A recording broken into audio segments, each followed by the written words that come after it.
గౌరవనీయులు పెద్దలు రాష్ట్ర విద్యాశాఖ మంత్రివర్యులు శ్రీమతి సబితా ఇంద్రారెడ్డి గారు, గౌరవనీయులు విద్యాశాఖ యొక్క స్పెషల్ చీఫ్ సెక్రటరీ శ్రీమతి చిత్రా రామచంద్రన్ గారు, గౌరవనీయులు మా ఐటీ శాఖ ముఖ్య కార్యదర్శి పెద్దలు జయేష్ రంజన్ గారు, స్కూల్ ఎడ్యుకేషన్ కమిషనర్ గారు గౌరవనీయులు శ్రీమతి దేవసేన గారు, అదేవిధంగా యూనిసెఫ్ నుండి, ఇంక్వీ ల్యాబ్ ఫౌండేషన్ నుండి, టీఎస్ఐసి నుండి, తెలంగాణ స్టేట్ ఇన్నోవేషన్ సెల్ నుండి ఈ కార్యక్రమాన్ని సమన్వయం చేసిన వేదిక పైన ఉన్న నిర్వాహక మిత్రులందరికీ, వేదిక ముందున్న 25 వివిధ జిల్లాల నుండి 25 వివిధ రాష్ట్రంలోని తెలంగాణ రాష్ట్రంలోని వివిధ ప్రాంతాల నుండి విచ్చేసిన చిన్నారులందరికీ, ముఖ్యంగా స్కూల్ విద్యార్థులందరికీ పేరు పేరున, వారితో విచ్చేసిన ఉపాధ్యాయ బృందానికి, ఈ కార్యక్రమాన్ని కవర్ చేయడానికి విచ్చేసిన పాత్రికేయ మిత్రులకి అందరికీ ముందుగా హృదయపూర్వకంగా నూతన సంవత్సర శుభాకాంక్షలు, అదే రకంగా హృదయపూర్వకమైన అభినందనలు. స్కూల్ ఇన్నోవేషన్ ఛాలెంజ్ ఔత్సాహిక పారిశ్రామికవేత్తల్ని, ఔత్సాహిక సృజనాత్మకత కలిగిన మరి ఆంటర్ప్రినర్స్ని చాలా చిన్న ఏజ్లోనే వారిని గుర్తించి వారిలోని సృజనకి, వారిలోని ఆలోచనకి మరింత ఊతమిచ్చే విధంగా, మరింత బలమిచ్చే విధంగా తెలంగాణ ప్రభుత్వం తీసుకొని వచ్చిన ముఖ్యమైన కార్యక్రమం ఈ స్కూల్ ఇన్నోవేషన్ ఛాలెంజ్. ఇందులో యూనిసెఫ్ వారు, అదే రకంగా ఇంకా ఇంక్వీ ల్యాబ్ ఫౌండేషన్ వారు, తెలంగాణ స్టేట్ ఇన్నోవేషన్ సెల్ అందరూ కలిసి ఈరోజు ఇందాక చిత్రా రామచంద్రన్ గారు చాలా వివరంగా డీటెయిల్స్ చెప్పినారు. 23,000 మంది విద్యార్థుల్ని ఇందులో భాగస్వాములు చేశారు. 5,000 పైచిలకు ఉపాధ్యాయులను ఇందులో భాగస్వాములు చేసినారు. 4,000 పైచిలకు స్కూల్స్ని ఇందులో భాగస్వాములను చేసుకున్నారు.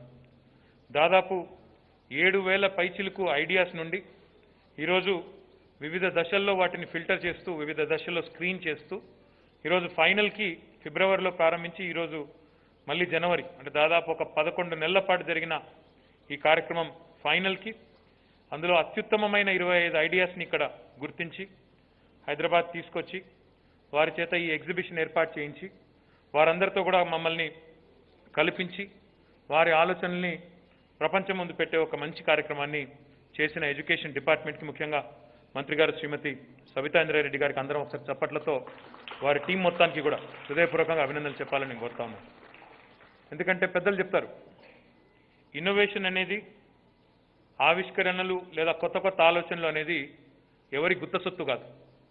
హైదరాబాద్లో చదువుకుంటేనో, ఒక కార్పొరేట్ స్కూల్లో ఇంగ్లీష్ మీడియంలో చదువుకుంటేనో వారికి మాత్రమే గొప్ప ఆలోచనలు వస్తాయి, మిగతా వాళ్ళకి రావు అని కాదు. ఈరోజు మనం చూస్తే 1, 2, 3 ప్రైజెస్ ఈ 25లో అందరూ గెలిచినట్టే, కానీ మరి ఉన్న వాటిల్లో మెరుగ్గా 1, 2, 3 ఏవి అని జ్యూరీ ఏదైతే నిర్ణయం చేసిందో, మొట్టమొదటిది యాదాద్రి జిల్లా ములకలపల్లి సంబంధించిన అమ్మాయి, వాళ్ళు తీసుకొచ్చిన టీం స్త్రీ రక్ష అని చెప్పి menstrual hygiene and sanitary pads గురించి అమ్మాయిల కోసం, యంగ్ అడాలసెంట్ గర్ల్స్ కోసం వాళ్ళు తీసుకొచ్చిన ప్రోడక్ట్.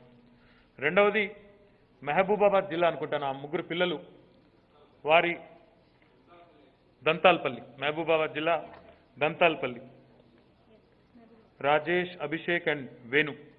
వారు ఎక్కడి నుంచి వచ్చింది మీకు ఐడియా అని అడిగితే, మా తల్లిదండ్రులు, మా కుటుంబ సభ్యులందరూ కూడా రైతులు లేదా రైతు కూలీలు, కాబట్టి వారు తెల్లారి లేచి వారు పడే కష్టం చూసినప్పుడు ఆ కష్టంలోంచి మాకు వచ్చిన ఐడియా ఇది, దాన్ని ఇంకా ఏదైనా పరిష్కారం వెతకొచ్చు కదా అని చెప్పి వెతికినాము, తద్వారా ఈ ఐడియా వచ్చిందని చెప్పి వారు వేరబుల్, అంటే ఒక రైతు లేదా రైతు కూలి ఒక తను వేసుకునే బట్టలతోనే అనుసంధానం చేస్తూ వాటిని ఏ రకంగా వినియోగించుకోవచ్చు, వారికి పరిశ్రమ తగ్గిస్తూ, వారి శ్రమ తగ్గిస్తూ, శారీరక శ్రమ తగ్గిస్తూ ఏ రకమైన ఆవిష్కరణ చేయొచ్చో వారికి 2వ ప్రైజ్ వచ్చింది. మూడవది మన ఆదిలాబాద్ జిల్లా నుంచి వచ్చిన పిల్లలు, వారు ఆర్గానిక్ చాక్ పీస్ అని చెప్పి హర్షిత్ వర్మ, రుద్ర, వారు కూడా ఆదిలాబాద్ జిల్లా బంగారిగూడ నుంచి వచ్చిన్నారు.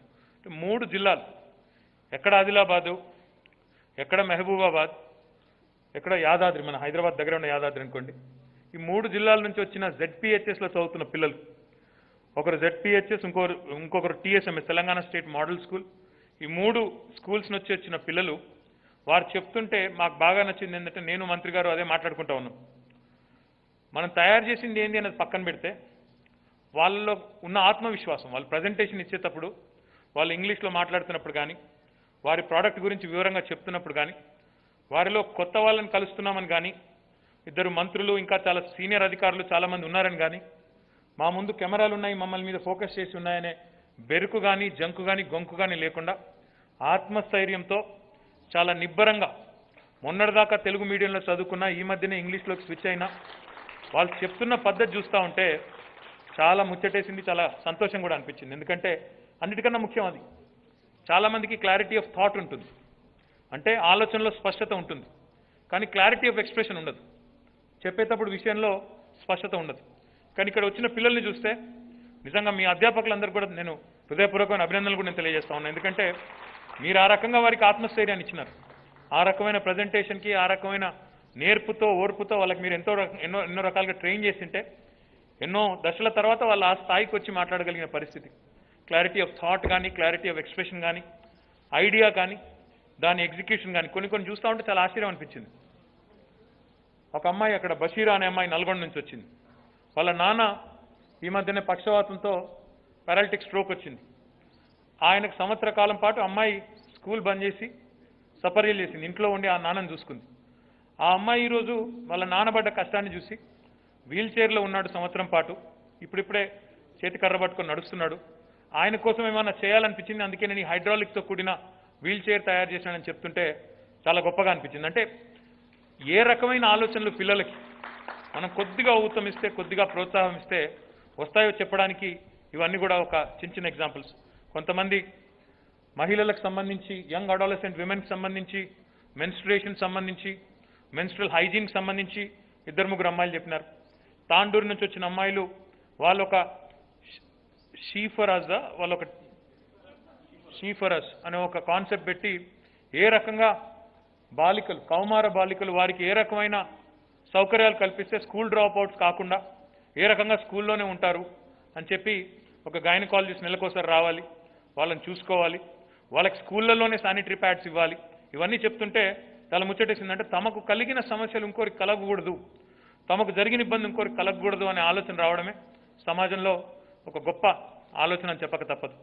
వాటర్ కాన్జర్వేషన్, ఇప్పుడే మినిస్టర్ గారు చెప్పారు, మిషన్ భగీరథ ద్వారా నీళ్ళు వస్తున్నాయి కానీ ఆ నీళ్లను వృధా చేస్తున్నారు అని చెప్పి, బిందె తీస్తే బంద్ అని చెప్పి ఒక బిందె తీస్తే బందాయ్ అంటే బిందె పెట్టినంతసేపు మాత్రమే నీళ్ళు వస్తాయి, బిందె తీస్తే ఆ నీళ్ళు అనేది అక్కడికక్కడ ఆటోమేటిక్గా ఆఫ్ అయిపోతుంది.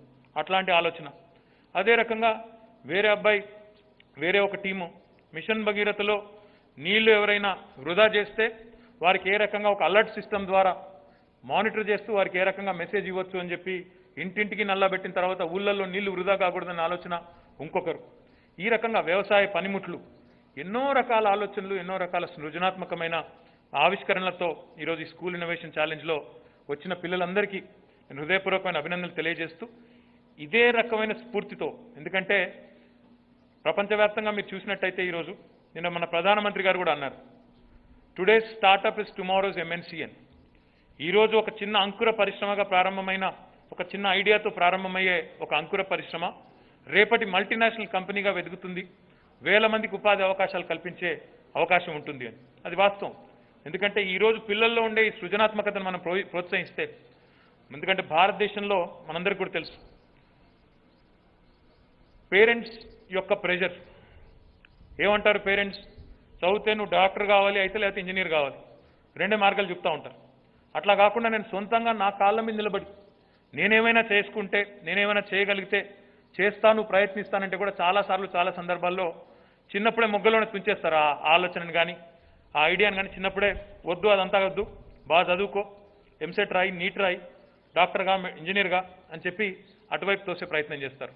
అట్లా కాకుండా చిన్నప్పటి నుంచే పిల్లల్లో ఉన్న సృజనని, ఆలోచనని పసిగట్టి ప్రోత్సహించి దానికి ప్రభుత్వం కూడా చేయూతనిస్తే తప్పకుండా మన దేశంలో కూడా అద్భుతమైన పరిశ్రమలు, మన దేశంలో కూడా తాను ఉద్యోగం వెతుక్కోవడం కాదు, 10 మందికి ఉద్యోగాలను కల్పించే స్థాయికి మన యువత కూడా చేరుకుంటారనే బలమైన విశ్వాసం తప్పకుండా నాకుంది.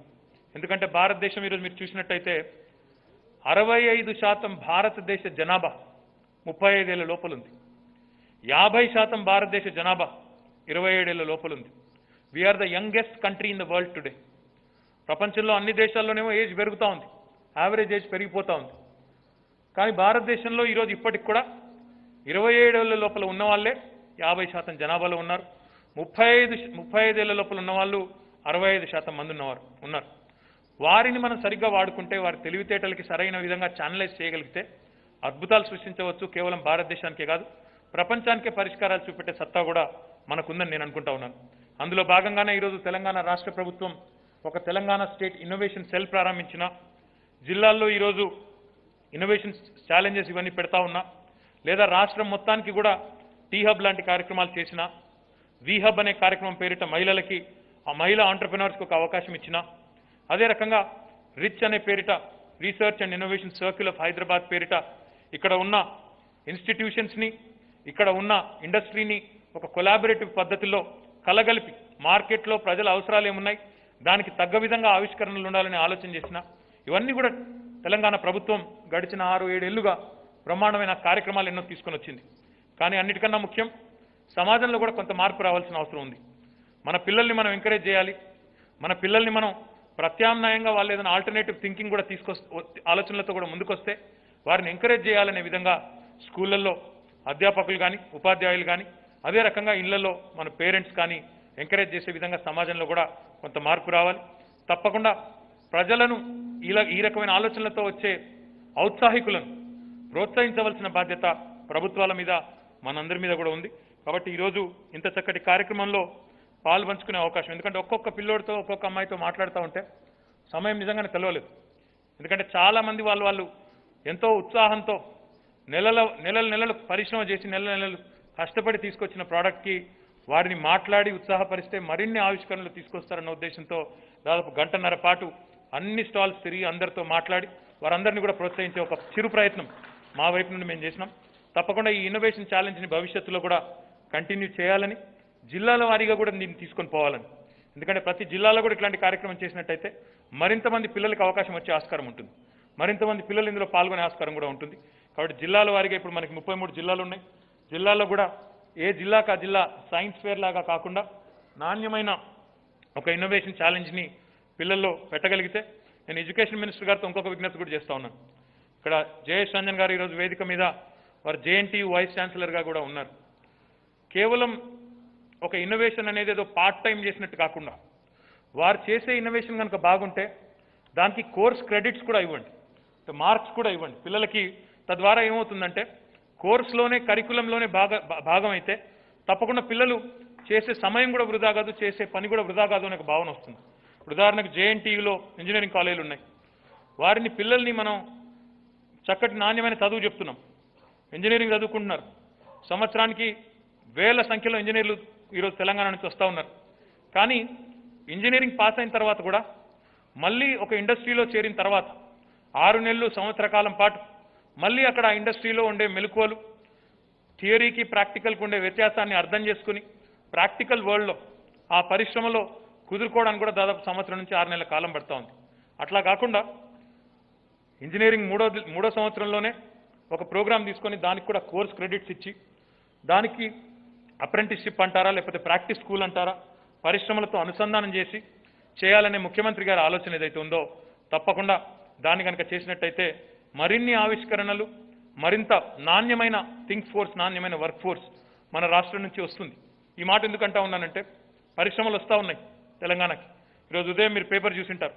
తెలంగాణ రాష్ట్రం ఏర్పడ్డ నాటి నుంచి నేటి వరకు 14,000 పరిశ్రమలు వచ్చినాయి, 2 లక్షల కోట్ల పైచిలకు పెట్టుబడులు వచ్చినాయి.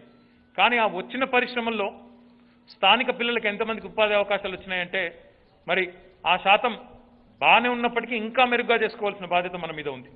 ఆ ఉద్దేశంతోనే ఇలాంటి ప్రాక్టీస్ స్కూల్ లాంటి కార్యక్రమాలు, లోకల్ పరిశ్రమని అక్కడ ఉండే విద్యా సంస్థల్ని అనుసంధానం చేసే కార్యక్రమాలు చేసినట్టయితే పరిశ్రమల్లో ఏదైతే డిమాండ్ ఉందో దానికి తగ్గ విధంగా మన విద్యా రంగంలో కూడా కొన్ని మార్పులు తెచ్చినట్టయితే అద్భుతాలు జరిగే అవకాశం ఉంది. ముఖ్యమంత్రి గారు ఎప్పుడు చెప్తా ఉంటారు, కేసీఆర్ గారు ఏదైనా కొత్త టెక్నాలజీ వచ్చింది అని చెప్తే ముఖ్యమంత్రి గారు అడిగేది ఒకటే, ఆ టెక్నాలజీ వల్ల సామాన్యుడికి ఉపయోగం ఏంటిది, సామాన్యుడి జీవితంలో ఏదైనా ప్రయోజనం ఉంటుందా ఉండదా?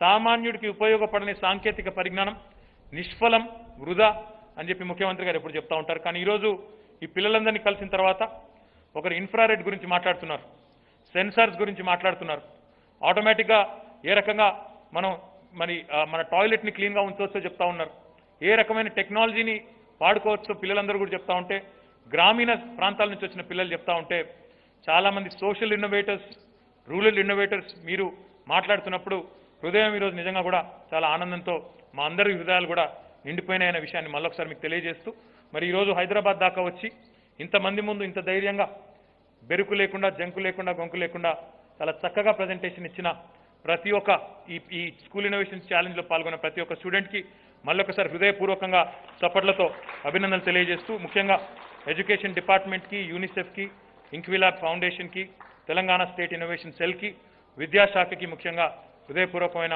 అభినందనలు తెలియజేస్తూ నాకు ఈ అవకాశం కల్పించినందుకు ధన్యవాదాలు. జై హింద్, జై Telangana. Thank you so much.